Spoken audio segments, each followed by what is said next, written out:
This is the Red Line, where we interview three expert witnesses on one big issue shaping the news both here and overseas. And I'm your host, Michael Hilliard. 6.4 trillion. That's the estimate of just how much the US has spent on the war on terror. That would be the equivalent of giving every single US citizen $19,700. No questions asked. This was meant to be a quick war. In and out. Knock out the Taliban, kill bin Laden, and be home for Christmas. But now we've been in for 19 years. And hundreds of thousands are dead and wounded. With each passing fighting season, the situation also gets worse, with the Taliban now control a contest of almost 70% of the country. We are at the point of the war where the US State Department is no longer counting the amount of ground the Taliban are taking back. But yet the rhetoric from Washington seems to be similar to that of the famous Mission Accomplished speech. But now there's a peace deal around the corner, where America can finally declare victory and leave Afghanistan. But is this peace deal a withdrawal and a handover to a stable government, much like the British leaving Egypt? Or is this a rout? A panic to get the last helicopter out of the city, reminiscent of the dying days of the Vietnam War? Well, that's our question for this week. What does the future hold for Afghanistan? Is this peace deal actually viable? And will the US leave with dignity, or with its tail between its legs? Well, to talk more about that, we turn to our first guest. Part 1. Quicksand. Unfortunately, there's several groups, and each of them have different definitions of what it means to win. So, for example, at least in Washington, D.C., over the past 2 to 3 years, there are 3 camps of Afghan war analysts that have emerged as, the war has been winding down to some extent. One group are those who believe that U.S. troops must remain in Afghanistan till it becomes stable, or till at least there's some semblance of democracy. And this group, I would say, was the loudest in the past, and potentially the most funded, the most backed, and the most supported internationally as well. Another group consists of those who say that the U.S. should withdraw a majority of its troops, but keep special forces there to aid the Afghan government and Afghan national security forces. That group argues that U.S. special forces will help increase the capacity and capability of Afghan security forces. Sahar Khan is a fellow at the American CATO Institute, as well as a leader for the American Pakistan Foundation. She is also the co-chair of the Asian Politics branch of the International Studies Organization, and an expert in Afghanistan and its surroundings. She joins us today. But then finally, there are a group of people that are growing in number who argue that the U.S. should withdraw completely because the war needs to end. And ending the war would be considered winning the war. Now each of these camps just have a different definition of victory. And I think the issue now for the United States is, well, how do we withdraw U.S. troops? And then when do we withdraw U.S. troops? And also, how do we spin it as we have won the war, right? So there's a big struggle over some of the optics of withdrawing troops and what that means. As we said earlier, we've been through the more detailed history of Afghanistan in our previous Afghan piece, and I highly recommend you check that out to get a better understanding of this highly complex nation. In that piece, we go through the country's fighting with the Mughals, the Sikhs, and the British, but the invasion that's particularly relevant to this week's topic is the Soviet invasion of 1979. So can you just briefly take us through what caused that conflict? Sure. So the Soviet invasion of Afghanistan, basically, like you said, it occurred in December 1979.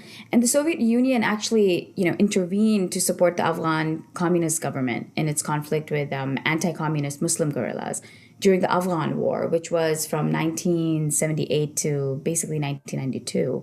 And, they ended up remaining in Afghanistan. Now, a lot of people don't really think about this when they think of the Soviet invasion, but for the Soviet Union, one of the aims was to spread communism, of course. And In April 1978, Afghanistan's centralist government, which was headed by President Mohammad Daoud Khan, was overthrown by left-wing military officers. And then, the power was basically divided internally between these, sort of two left-leaning communist groups. And what ended up happening was that there was infighting within that government. And as the government was weakening, the Soviet Union then decided to, aid and abet them in a way. And some of the infighting was also beginning because there were anti-communist groups that began coming up.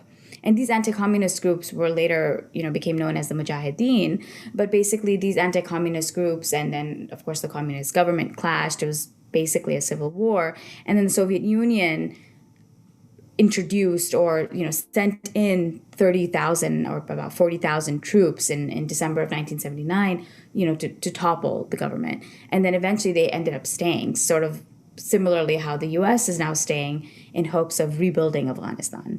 It didn't quite work well for the Soviet Union, and I think for the U.S. it's still up for debate whether or not it's working. The main characteristic of the Soviet invasion was the sheer brutality of the invading forces towards the end of the war. The Soviets ran helicopters over cities and sprayed civilians with rockets and machine gun fire. The invasion cost the lives of 2 million Afghan civilians, and there was almost no one left who hadn't been directly affected by the Soviet strikes.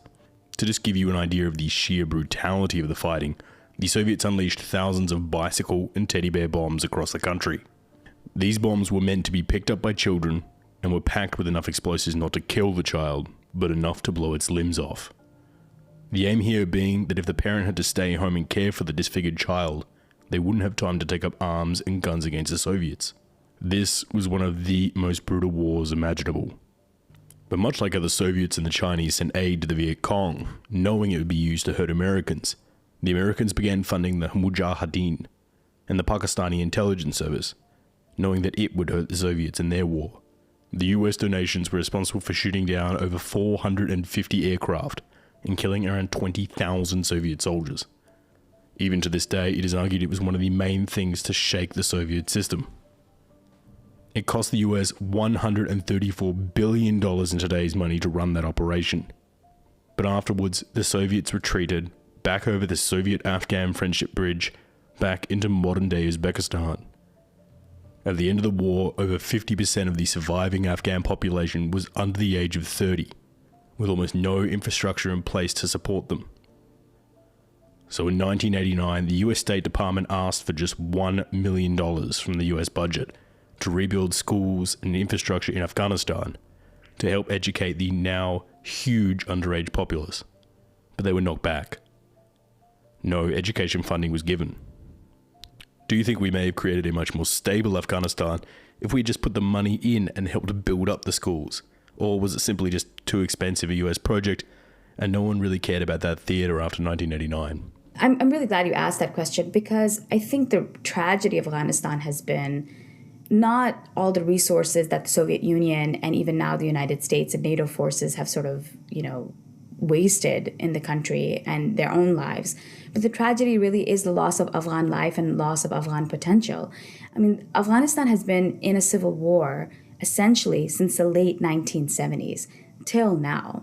The US invasion, even now in 2001, did not really bring any kind of stability to Afghanistan. And it would be great, of course, to build schools, to build roads, to help Afghanistan rebuild itself. But without some sort of security, that kind of rebuilding is not very effective.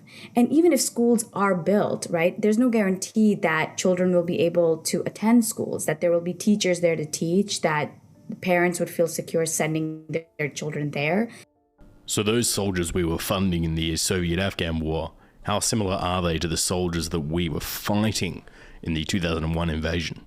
So they're kind of the same guys. I mean, basically, after the Soviet invasion occurred and the Mujahideen were basically, the anti-communist fighters, and they were predominantly Muslim groups, and they were aided and funded heavily by the United States through Pakistan. And so the Pakistan military received a lot of money from the US, and they were the ones who were responsible for training the Mujahideen in Afghanistan. And so when the Soviets left and the Cold War ended, the United States essentially left too. And they basically just, I would argue, kind of turned their back on Afghanistan. What ended up happening then was that there were a bunch of Mujahideen who were basically unemployed. And so some of them, I think, ended up doing other things in Afghanistan or becoming part of certain militias of warlords or etc. And some banded together to become the Taliban. And then eventually when the Taliban took over, they had aspirations of creating or recreating Afghanistan into this Islamic emirate where, it would be ruled by a very strict Sharia law or their interpretation of Sharia law. And so the Taliban were basically Mujahideen. A lot of them have roots from the Mujahideen. A lot of them had credibility to some extent in the public because they had fought the Soviet Union. And anti-communist. Being anti-communist basically meant that you were pro-Islam in a very simplistic sense. And so yes, I think the Taliban, a lot of them were the Mujahideen, especially the leaders. So we discussed this in our previous Afghanistan piece with our CIA friend who was actually part of the original operations in Afghanistan. The first few months of the conflict were actually very successful for the US. They knocked out the small military the Taliban had, and they were starting to buy off the correct warlords. And victory kind of looked possible by 2001. And at this crucial point, the operation was largely handed over to the military, particularly the army, to focus on spreading democracy and nation building in Afghanistan. So why did things tend to fall apart after that part of the operation? As soon as that shift occurred, problems started occurring, right? And now we're still there. It's been 19 years. So basically, it's not the military's job to rebuild the country. The military's job is to combat, right? And do special operations, which is what the US military did and was very good at it. But ever since the rebuilding has occurred, it's been kind of a mess in Afghanistan. And every single, from the Bush administration, every single administration we've seen, the Obama administration, now the Trump administration, is trying to figure out first how to rebuild and then also now how to get out of it. If you look at the mission of Operation Enduring Freedom, right, the mission was basically you go and you topple the Taliban government and you try to capture Osama bin Laden. And of course, at that time in 2001, the U.S. was unable to capture Osama bin Laden, but the Obama administration was able to in 2010 and then, subsequently killed him. So, you could argue that once that was done, the U.S. should have withdrawn its troops. Or even once the Taliban government was toppled and it was clear that it's not going to last and we have to capture Taliban and Al Qaeda, et cetera. I mean, the U.S. should have left, but instead the U.S. decided to stay. I think that would have been victory. Now the problem is nobody really knows what victory is. Nobody really knows how to define victory. And as I said earlier about sort of the three camps of analysts that have developed over time within DC, that each camp has a different definition of victory as well. So when people say, or when anybody really asks, well, how can we win this war? I don't think the answer is that simple, because what does winning really look like? I mean, for some, it means staying and building and rebuilding Afghanistan, putting more money into Afghanistan to build roads and schools and do various kinds of developments. For some, it means, well, we need to leave because, it's not our job to rebuild Afghanistan. So I think that's a tricky question. Nobody really knows what victory means.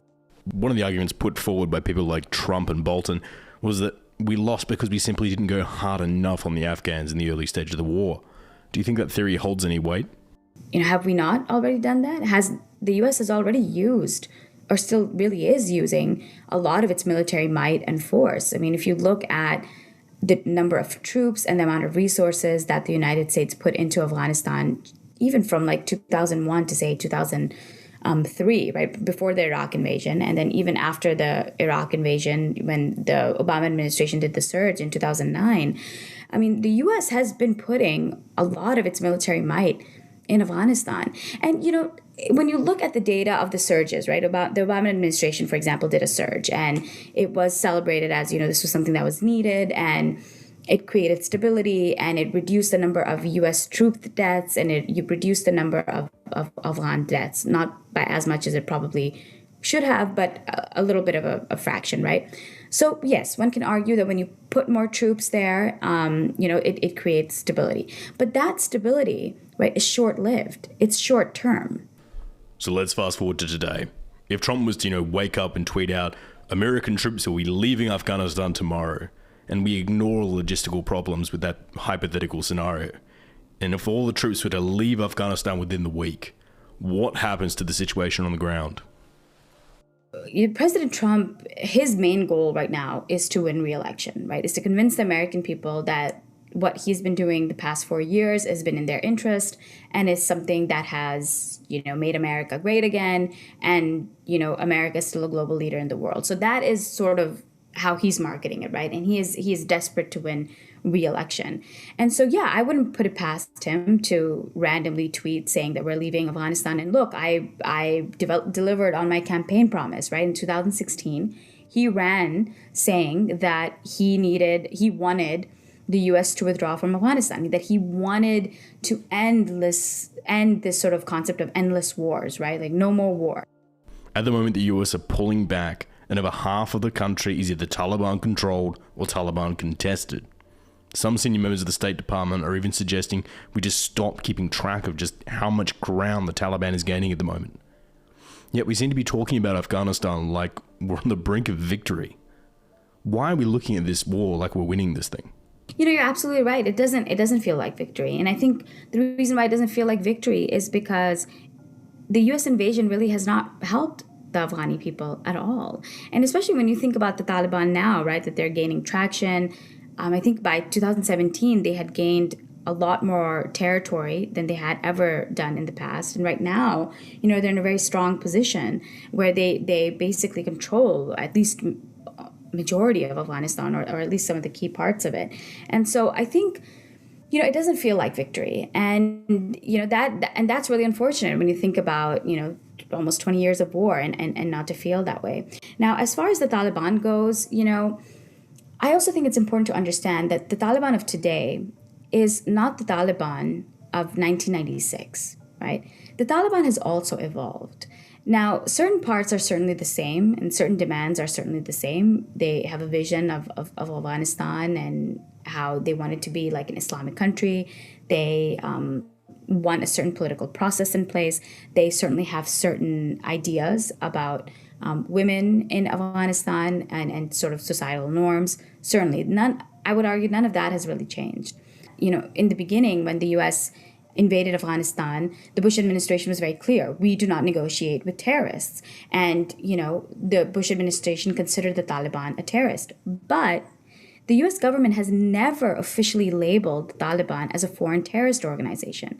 Now, a foreign terrorist organization is actually a designated label, where if the U.S. government labels the group as such, then it limits the group, right? It limits the group's finances. They're under a lot of scrutiny. The group, no U.S. official can negotiate with the group.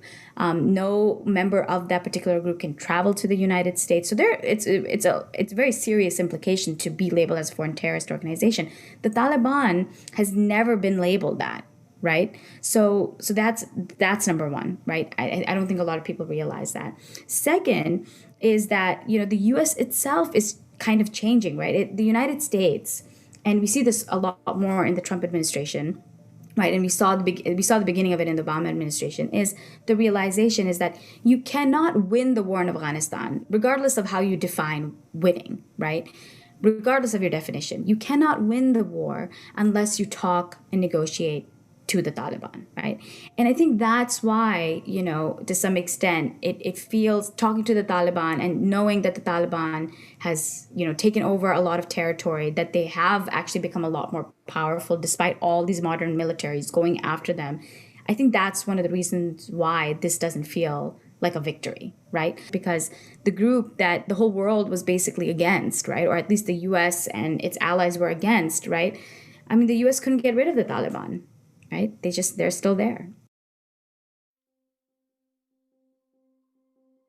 It seems almost cliche at this point to call Afghanistan the graveyard of empires. having swallowed up huge chunks of the Soviet, the British, the Americans, and even the Mughals' blood and treasure. It seems every time a great world superpower reaches its nexus, it seems to have its own Icarus moment, and invade the pit of mountains, frozen winters, boiling summers, and dedicated tribal fighters that is Afghanistan. So why do they all do it? What is so important to everyone hidden in the grounds of Afghanistan? What is worth breaking the backbone of your empire for? Well, for that, we turn to our second guest. Part 2. Eye of the Storm. It really has not had a stable, modern, democratic government. And it's been in a state of war for about 40 years, which has really handicapped the progress of the society. It's created all this sort of systemic trauma that is difficult to, pull out of, particularly when you continue to be under military occupation from foreigners. So, it's a rough place, without a doubt, in the middle of a somewhat dangerous neighborhood. John Glaser is the Director of Foreign Policy at the CATO Institute, specializing in US grand strategy for Asia and the Middle East. He's written a number of award-winning books on the US's forever wars, as well as what can possibly be done to end them. He joins us today. I think the goals of each administration have been shifting at different points in each administration. So obviously the goal initially for the Bush administration was to retaliate for the Taliban's harboring of al-Qaeda as they planned the 9/11 attacks, to go into Afghanistan to rout al-Qaeda, and to ensure that future such attacks could not be planned from that territory. That was the initial set of war aims. When the Taliban quickly fell in the face of American power, the United States began to develop new objectives having to do with the future governance of Afghanistan, objectives having to do with the society and culture of Afghanistan, and wanting to change that in a way that, Washington perceived as better than anything the indigenous people themselves were shooting for. And then, with that stated public goal, all kinds of, I think, internal goals and incentives started impacting policy. You had military leadership along with political leadership kind of fibbing the progress of the war, talking about how, we're making progress, we're defeating the Taliban, they're on their last legs, the Afghan government is standing up on its own, it's democratically legitimate. These kinds of things were a way to frame the war in positive terms and as if we were making progress, but I think really was a reflection of the lack of progress and the stuck between a rock and a hard place that the United States found itself when it realized it couldn't achieve these exceeding objectives about changing Afghan society and governance for the future. The Obama administration came in. I think, it was a time when the Iraq War was going terribly. And so part of the Obama campaign's approach to Afghanistan was to frame it as the good war, frame it as something that we need to go in and finish, but also set timetables for. And the Obama administration engaged in a massive surge. Over the course of the 8 years of the Obama administration, achieved exactly nothing. And so we found ourselves in the exact same place with roughly the same number of troops in there at the end of the Obama administration as were there at the end of the Bush administration. So two administrations ended up after 8 years each not knowing what to do and being too reluctant to do the right thing, although the politically difficult thing, which is to withdraw. Then you have the Trump administration coming in. And again, the President Trump, during the campaign and then after inauguration, was pretty clear that he wanted to get out of Afghanistan. After a lot of deliberation inside the White House and a lot of internal pressure from his national security team and the military establishment, Trump agreed to a surge, yet another surge in Afghanistan. Again, the political objectives here were not terribly different from the ones initially set out in the early years of the Bush administration. But I think the real political objective was, again, to be able to say, we played it tough, we surged troops, we reduced violence, and now we can leave. It's a kind of peace with honor type thing, as the Nixon administration described its exit from Vietnam. And now we have roughly the amount of troops there that we had at the end of the Obama administration, again, with no real plan to get them out outside of these active ongoing negotiations that the U.S. ambassador Khalilzad has been leading.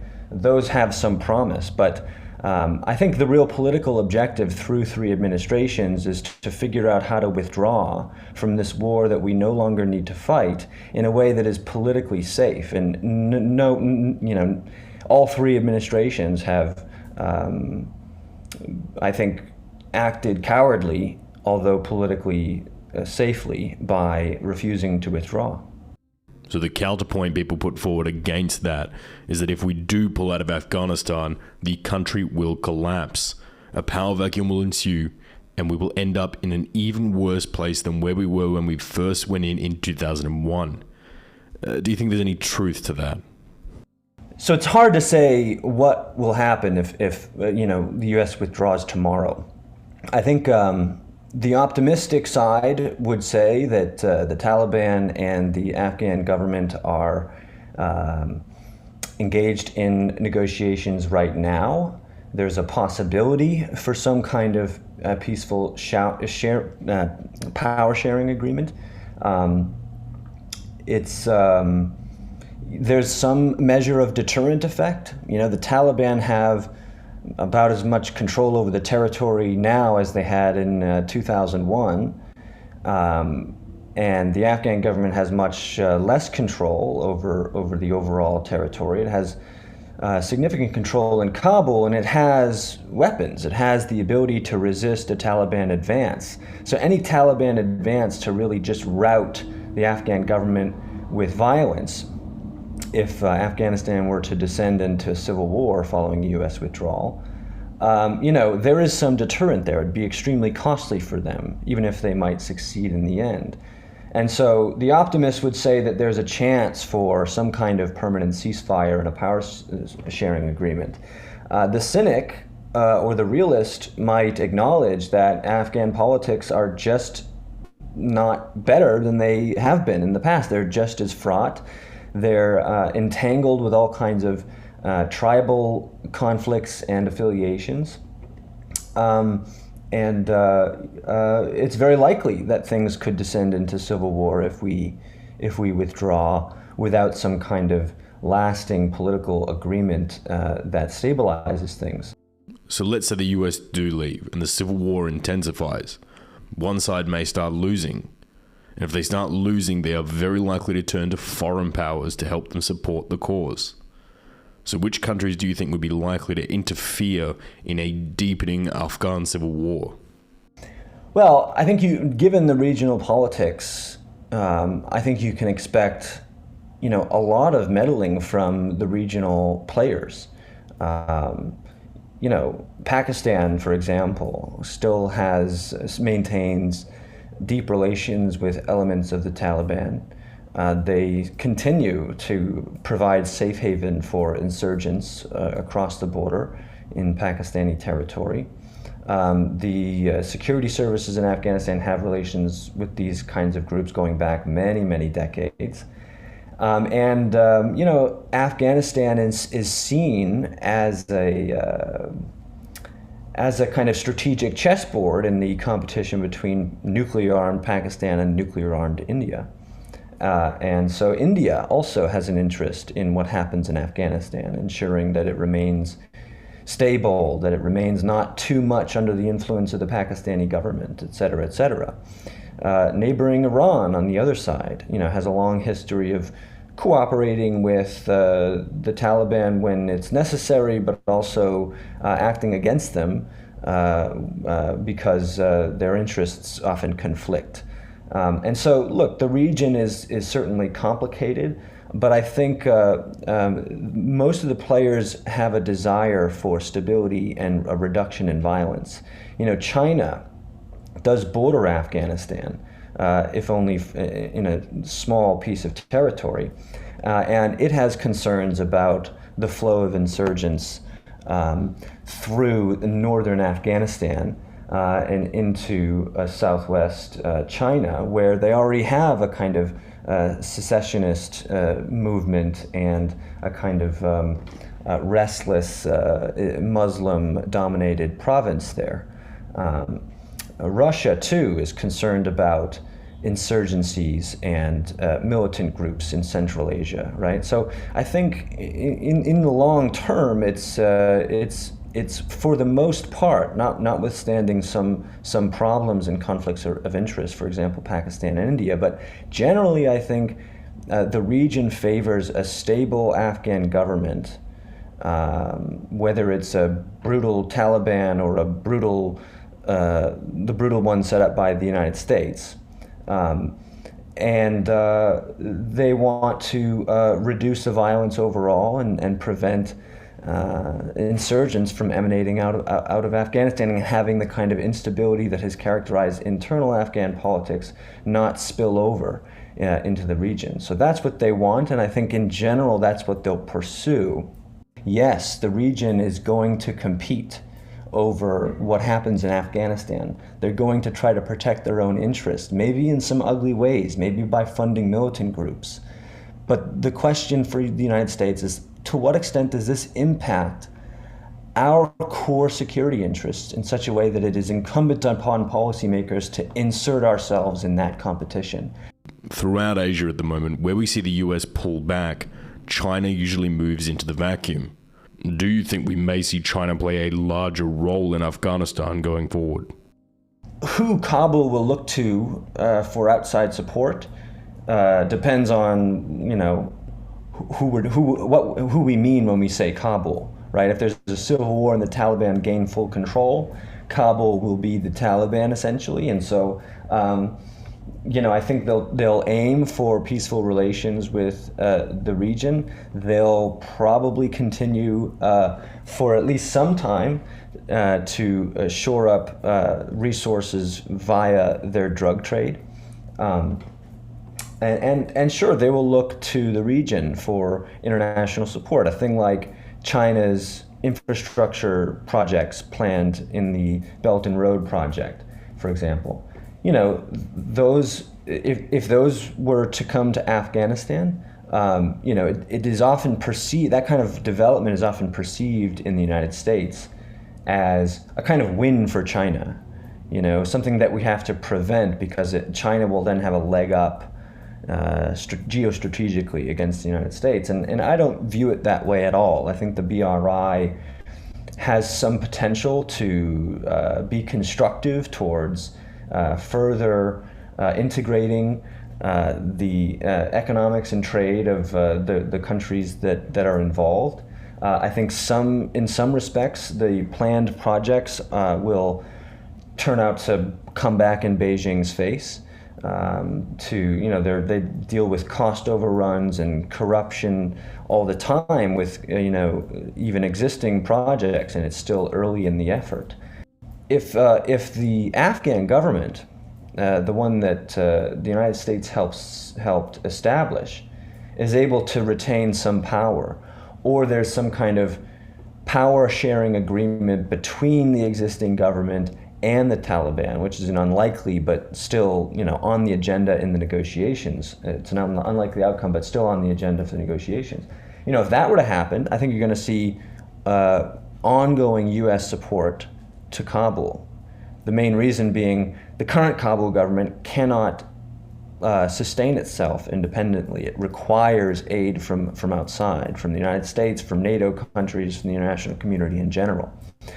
And so if that kind of support dries up, you will, I think, see a pretty rapid collapse of the Kabul government, and that will provide the space for the Taliban to move in. And so as the United States withdraws, I think what you're going to see is a reluctance, a lingering reluctance to abandon the country. Yeah, I think the story of Afghanistan for the foreseeable future is going to be a story of flows of resources from various countries to various groups inside of Afghanistan. And that doesn't actually bode well for Afghanistan. It doesn't bode well for the donors, so to speak. I think that would lead to more mess. So what about right now? Where are the Taliban getting their weapons from today? Most of the weapons they use are old Soviet-style weapons, and they, of course, get flows of weapons these days from Pakistani ISI, and that has been true throughout the war. Again, I think most of their finances come from the drug trade and from forcible taxation of the population.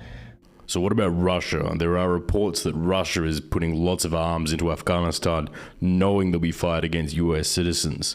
How true do you think those reports are? Yeah, there have been reports of Russians aiding the Taliban. It's also true that with the arms trade, one country can send out a shipment and it can go through many hands and end up in some place like the Taliban's hands. So yeah, those reports of Russia aiding the Taliban in opposition to occupying U.S. forces have validity. I think they're accurate. They're based on plausible intelligence that's going on, and it's also not, it's to be expected. It's the kind of thing that we did when the Russians were occupying. It's the kind of thing that adversary nations do when one of them is sucked into a quagmire. Yeah, adversary nations tend to support the opposition within that quagmire. Part of the peace terms is that the Taliban can stop the violence on their side and promise 60 to 90 days without any attacks. Do you think the Taliban are actually cohesive enough to be able to provide this demand? The Taliban is a cohesive enough group that I think there's reason to believe them when they say that they can effectively establish a ceasefire and stop all their militants from engaging in violence. They have recently actually switched up the lead negotiators that are appearing in Doha they've relied on members of the Taliban that have a lot of influence and sway with disparate elements within the Taliban that disagree with each other.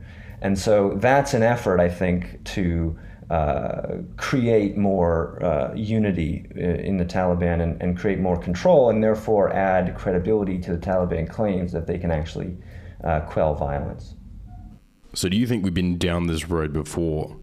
Do you think the next few months will look closer to, let's say, the UK leaving Egypt, or something akin to the US Rout from South Vietnam? Yeah, I think it's more akin to the Vietnam situation. I think there was more of a political consensus that the United States can and should maintain a robust deterrent military presence in Northeast Asia in the early years of the Cold War, and so I think the way the Korean War ended and that kind of stalemate meant that the United States was going to stick around on behalf of its South Korean partners. The situation in Afghanistan is quite different. We're not talking about splitting the country in two, and the political consensus is not there for a indefinite type of military presence. The American people don't want to stay there overwhelmingly, and that has actually, I think, gotten to a point where it's begun to pressure policymakers. And so I think there's an acknowledgement that we cannot treat this like a Korea or a Germany, and that we have to withdraw.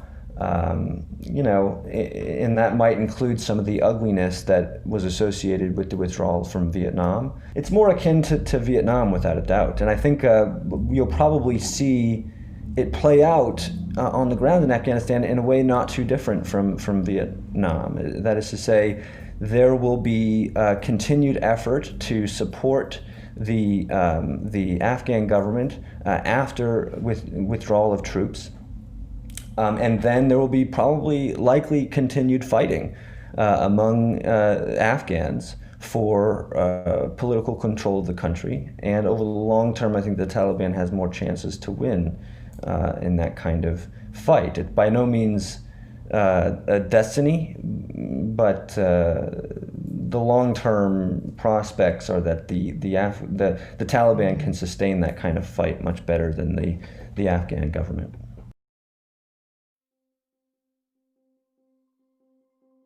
In 1989, when the Soviets left Afghanistan, the US had the chance to seize the moment, come in as heroes, and finally stabilize Afghanistan. But we didn't, and the country fell to extremism. Then in 1996, before the Taliban stormed Kabul, the US had the chance to fund anti-Taliban warlords to help shape the fight.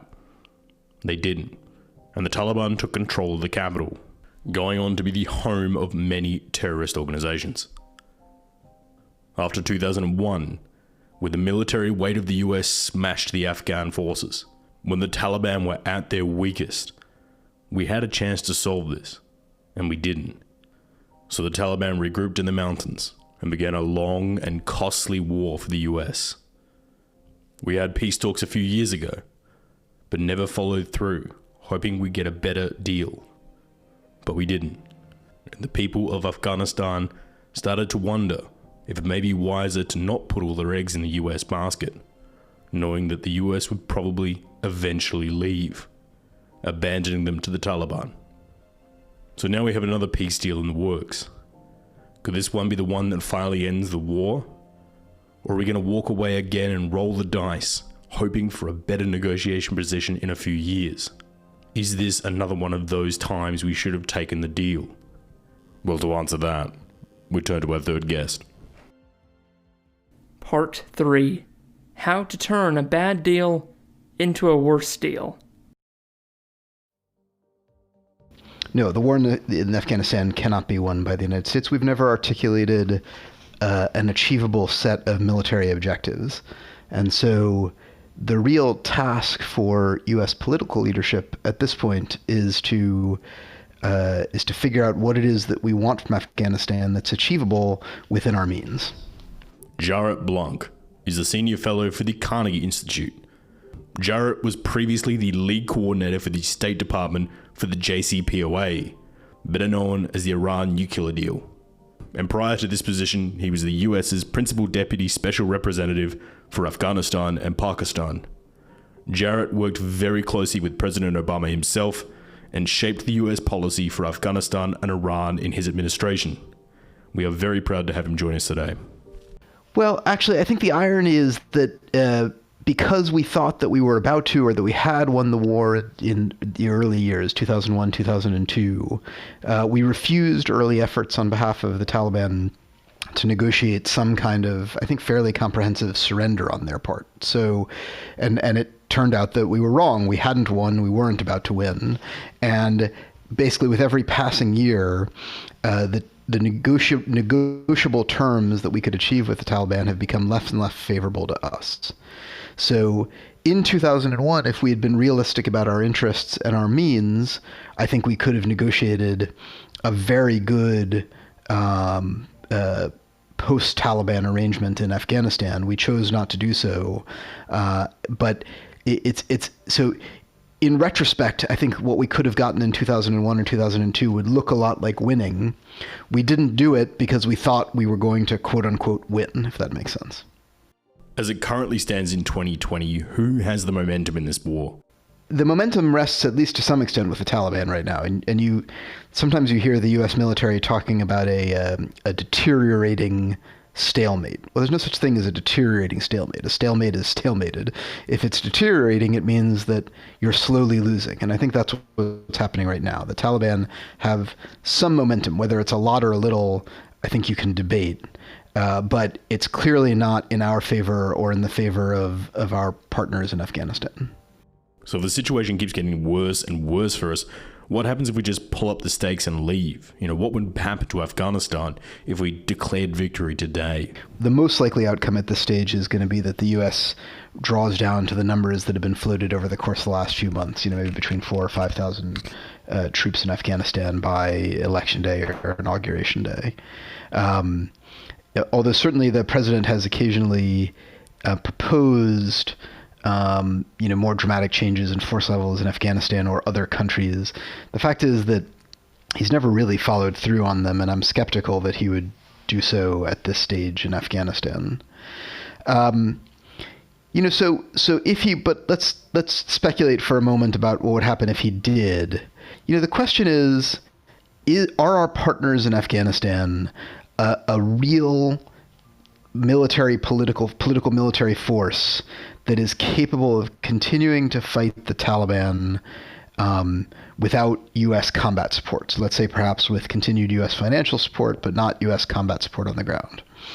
I don't know the answer to that question. I think a lot of people write it off, and I think they have, even if they haven't fully expressed it, a sort of image of our partners in Afghanistan that is analogous to our partners in Saigon, that there's nothing really there, and that without the United States, they would just be sort of blown away like a cloud of dust. I think that's probably unfair to them. I think that our partners in Afghanistan actually have a greater degree of political and military strength and reality to them than those in Vietnam did. But if you created the psychological conditions for collapse, then there could be a collapse, right? So if instead of a sort of organized withdrawal, you just said, in the next 6 weeks, all American troops are going to be gone, that might be enough to kind of puncture the balloon of our partners' confidence and lead to a full-scale, South Vietnam-style collapse, with the Taliban then achieving, sort of a rapid military victory, take over the cities, that kind of thing.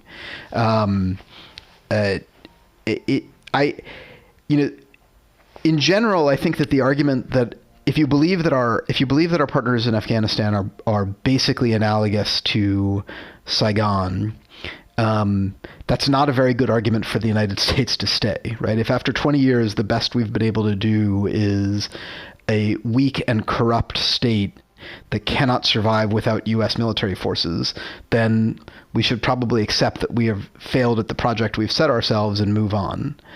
I think that there's a caveat to that view on my part, which is, such a rapid change in U.S. presence that it could potentially lead to a psychological collapse that is not really necessary in sort of the real terms of the conflict. And just to wrap this up, I would say that this kind of explains my skepticism about whether or not Trump would actually do this, because I think that right now Afghanistan is not really an election issue in the United States. To the extent that he wants to declare victory and say that he's ended the war, he can just do that. He lies about things all the time, so he can just say, I've ended the war. Running the risk of pulling all of the troops out and having a real spectacle in Kabul where the government collapses and the Taliban rolls in, I don't see how that makes a whole lot of political sense to him. Around this time last year, Trump announced a peace deal with the Taliban, negotiated through CATO. The Taliban were even due to send representatives to Camp David to sign, but it all fell apart. Why didn't the deal work out, and why was Qatar so involved? Well, so first of all, I think I would challenge the premise that there was a peace deal on the table in 2019. The United States and the Taliban spent a long time negotiating an agreement between the United States and the Taliban. But a real peace deal would require also an agreement between the Taliban and the government of Afghanistan and other Afghan forces. So the deal that's being operated now, the Doha arrangement that's being operated, is very similar to the deal that President Trump walked away from in September 2019. I don't think I would describe that as a peace deal per se.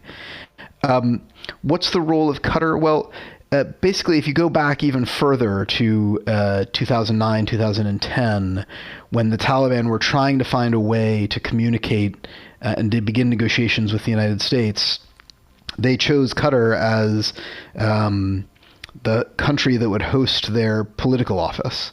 And the Qataris have then had a greater or lesser role at different times in the actual negotiations between the United States and the Taliban. I think that the deal that was struck between the United States and the Taliban, it owes something to Qatari generosity and hospitality, but it was really mainly negotiated directly between the United States and the Taliban.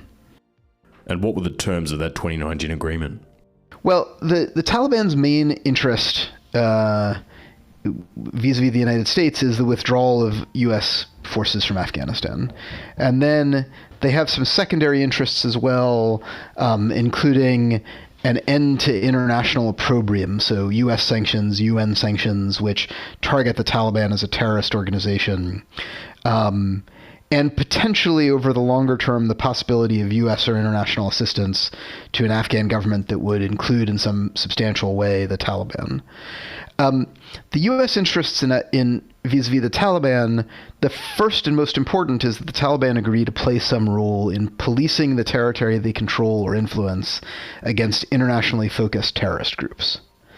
And then related but somewhat separate to that is our desire that this, as I explained a moment ago, that this deal between the United States and the Taliban be expanded to potentially be a real peace deal between the Taliban, the government of Afghanistan, and other forces. And so if you look at the basic construct of the deal is that the United States promises that we'll withdraw our forces from Afghanistan.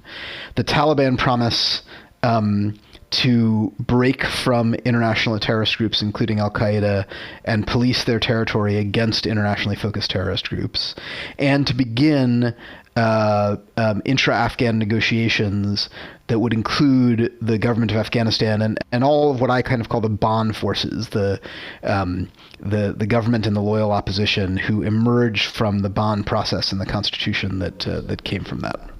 We made a very similar deal with the North Vietnamese at the end of the Vietnam War, and the moment we pulled back, the North quickly invaded and conquered South Vietnam. So what would stop the Taliban from doing something very similar, signing the deal, the US leaves, and the Taliban move in and conquer the territory we just gave up defending?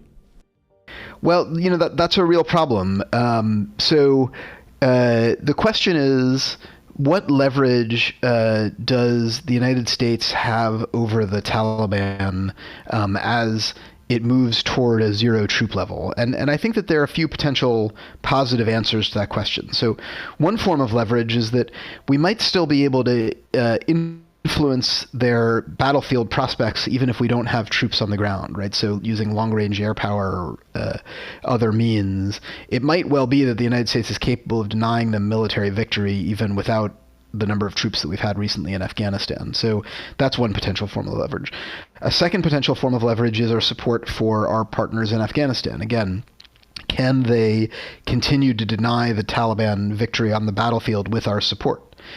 And then a third form of leverage, again, goes back to what I talked about a little bit before, which is this question of international legitimacy and international support. The Taliban do have an institutional recollection of what it was like to be the government of Afghanistan as an international pariah, right, with only 3 countries in the world recognizing their legitimacy, no international development assistance, no financial support of any kind, no military support of any kind.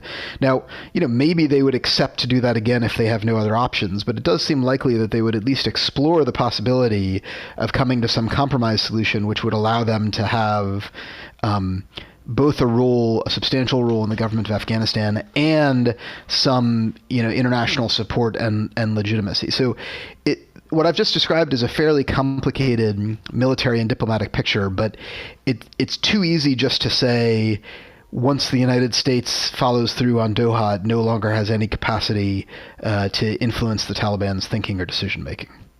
And what about the US going back on their word? With the US going through with the Iran deal and then the next administration coming in and tearing it up, do you think anyone negotiating with the US for long-term deals may be a bit more hesitant to trust Washington at the moment?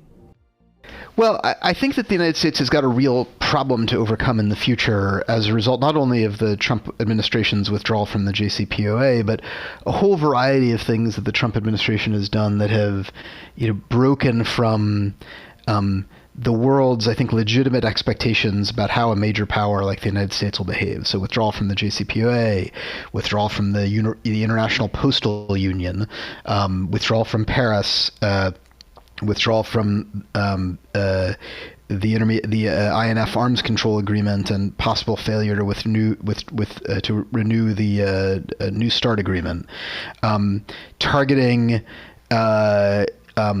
allied officials and international civil servants with draconian financial sanctions. I mean, there are all these things that we've done, which I think have really reduced people's confidence that they understand where we're coming from. And I think that's a problem that we're going to have to overcome. It also happens that the deal that the Taliban struck with the United States in Doha, even if the United States were to renege at some point in the future, which is obviously not in the Taliban's interest, but even if they were, the deal itself was probably still pretty good for the Taliban, right? They still get to present themselves as being a legitimate Afghan force, very nearly a government in exile, negotiating with the world's superpower. These dramatic pictures of Ambassador Khalilzad and Mullah Baradar sitting next to each other with the flags behind them. So, I think that from the Taliban's perspective, there probably wasn't that much risk associated with a U.S. failure to stick to the terms of the deal. They still probably emerged stronger than they would have with no deal. At this point, all of the negotiations have been between the US and the Taliban and have not involved the current UN-recognized Afghan government based in Kabul. So why hasn't the Afghan government been included in these talks? The United States, this started back when I was doing this under President Obama. The United States had a position, which is we want to negotiate with the Taliban, but first, the Taliban has to begin negotiations with the government of Afghanistan, and once those negotiations are underway, the United States and the Taliban can have a conversation about the things that sort of exist between us that we've already talked about, right? So the Taliban's concern about our troop presence in Afghanistan and our concern about the Taliban's ability and willingness to police the territory they control or influence against internationally focused terrorist groups. The Taliban's response to that, ever since 2009, has been no.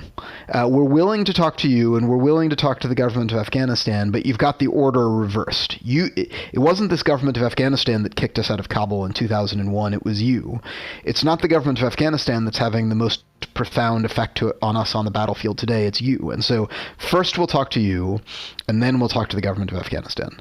Bluntly speaking, for years I argued that we should accept that sequence as the Taliban were demanding it. Not because I thought that they were right in any moral or analytical way, but because it became clear to me that they weren't going to move forward on the objectively better sequence that we preferred. And so really the biggest thing that the Trump administration did was to make this concession to the Taliban, a concession that I think was appropriate, to begin the conversation between the Taliban and the United States as a prelude to the Taliban-Kabul conversation rather than as a follow-on to the Taliban-Kabul conversation. Now, So I think that was an appropriate concession. I think it was necessary to get things started.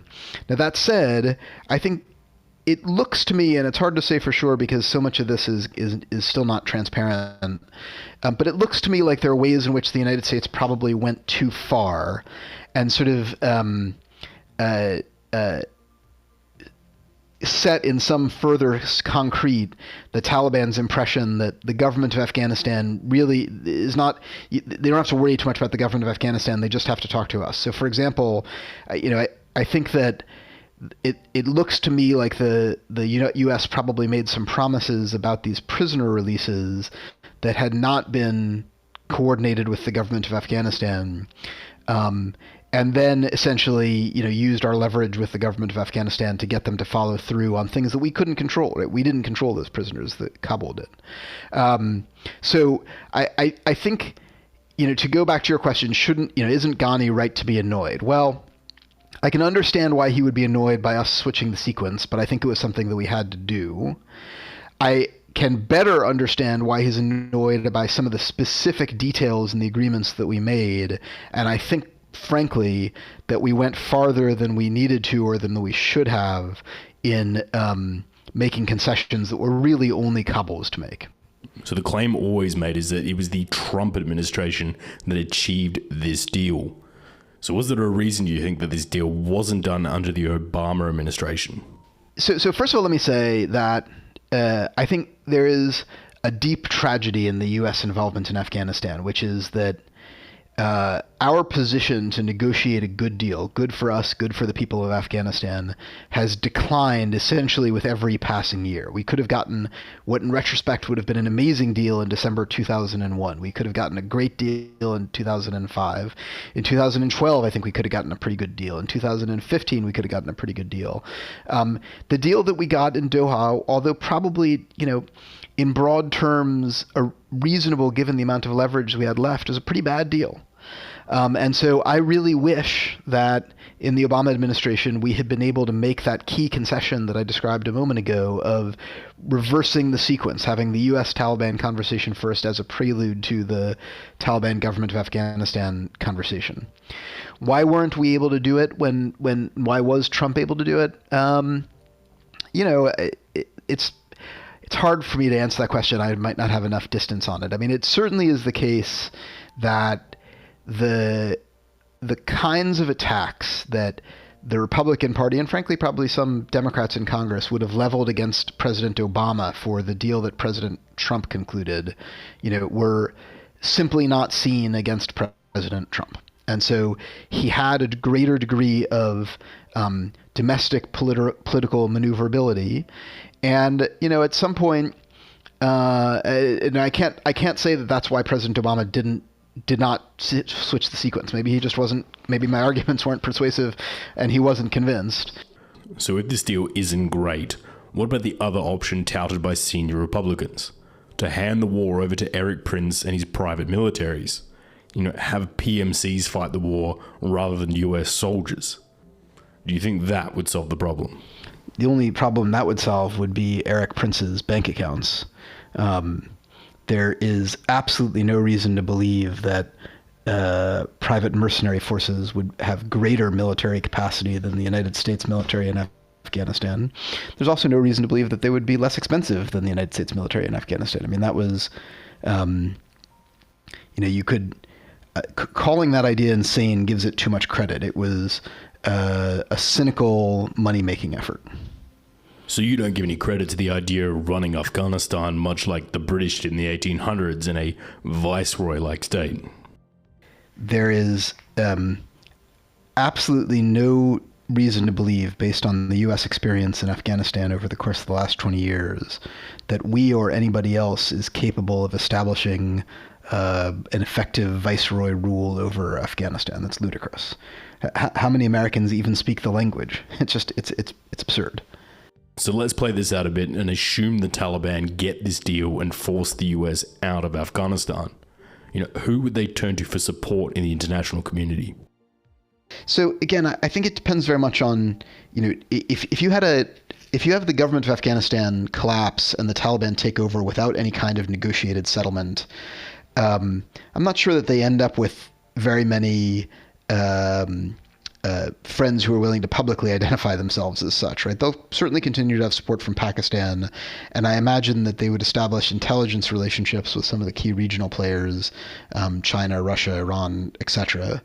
But I don't think that you would have a lot of countries lining up to support them. I think that legitimacy is going to be something that the United States has a fair amount of influence over for some time to come. And that's part of the reason why the Taliban does have incentives to seek to negotiate a peaceful conclusion to the war rather than going necessarily for a outright victory.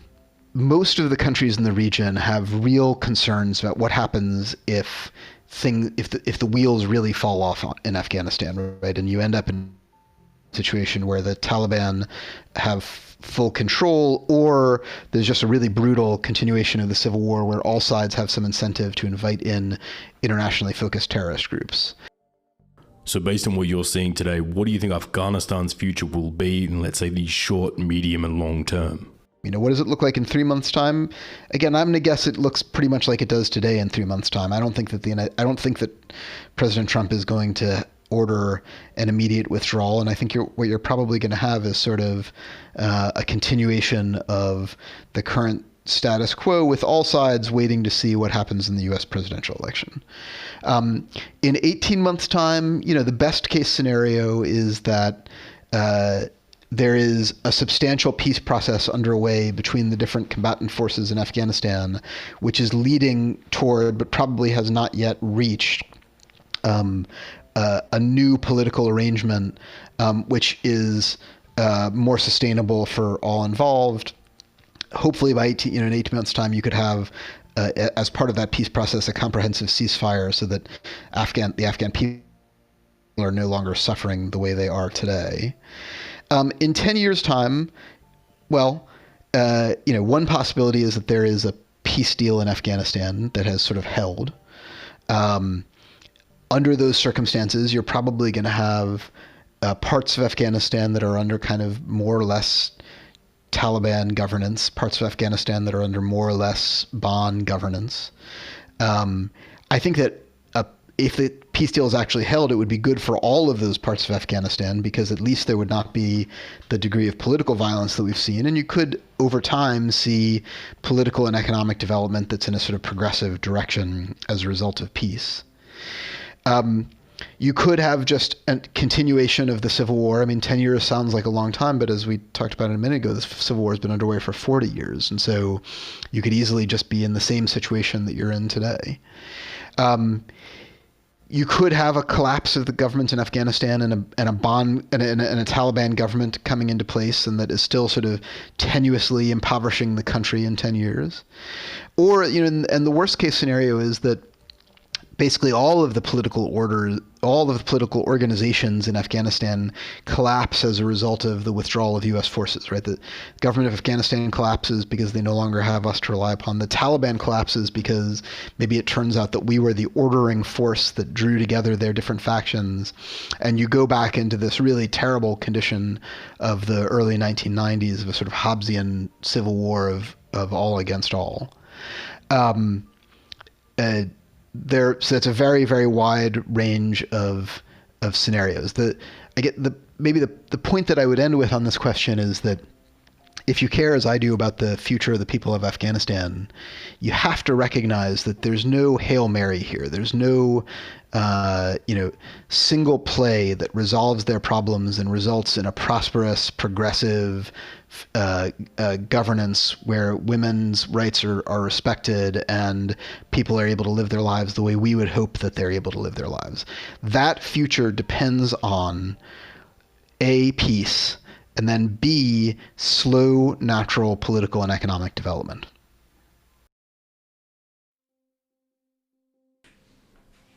Sometimes decisions are not between good or bad, but they're between bad and worse.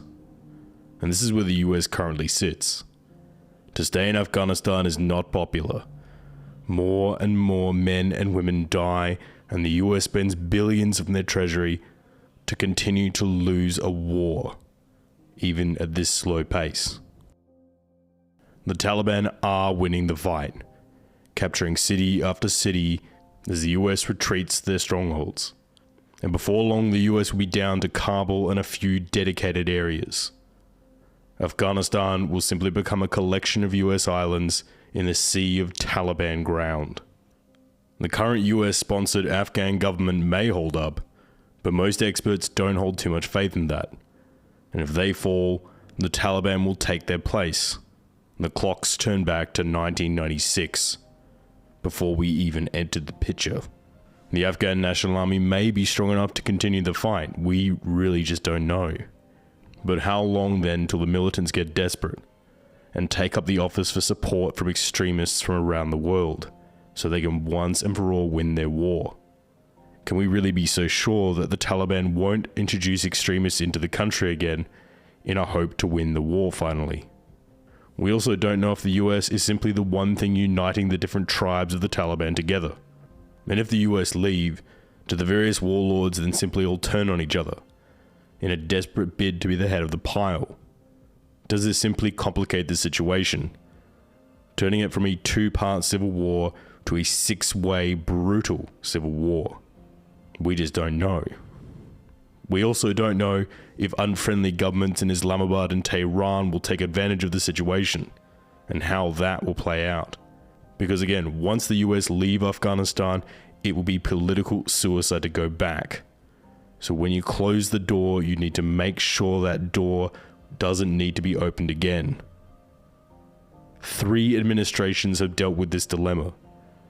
To trust the devil you know, even though that you're slowly losing and is draining your strength away bit by bit.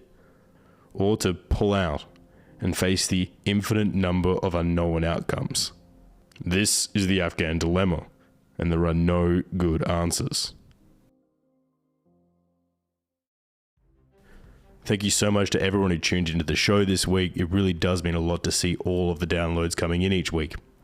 If you like what you heard today and you really want to help the show, you can donate to our Patreon. We're currently putting together our Christmas list for this year to send a Christmas gift to each and every single one of our Patreons, just as a small thank you for the huge support they give to the show. Without their support, we really just couldn't run this thing. So thank you again. Or if you want to join that list or simply help the show in some way, even $1 a month really does help us out. So visit our Patreon and support the show in any way you can. But if you don't want to spend any money or you simply aren't in that position, you can follow The Red Line on Twitter, Facebook, and Instagram on @TheRedLinePod. Or you can follow me on Twitter @MikeHelliottOz. Oz is in Australia. A big thank you to all of our guests this week.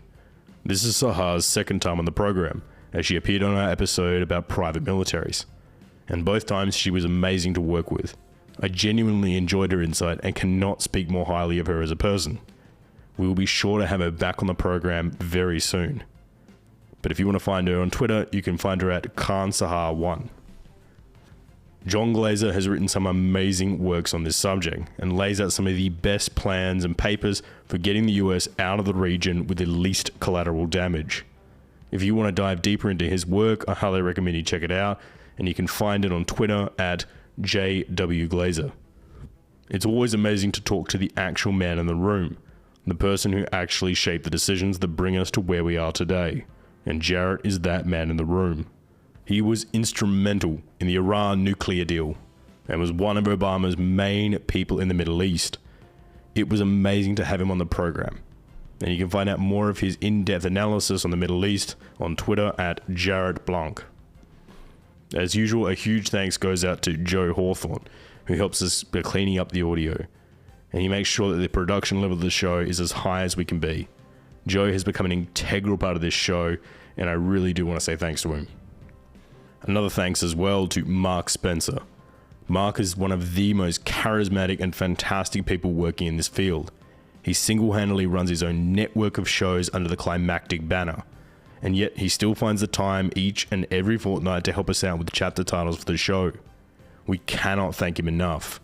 So if you want to show your support from the Red Line through to Mark, you can follow him on Twitter @Climactic Show. Our next episode will be our 1-year anniversary, something that still boggles my mind to this day. So tune in next fortnight for a very special Red Line episode. But until next fortnight, I want to say thank you and good night.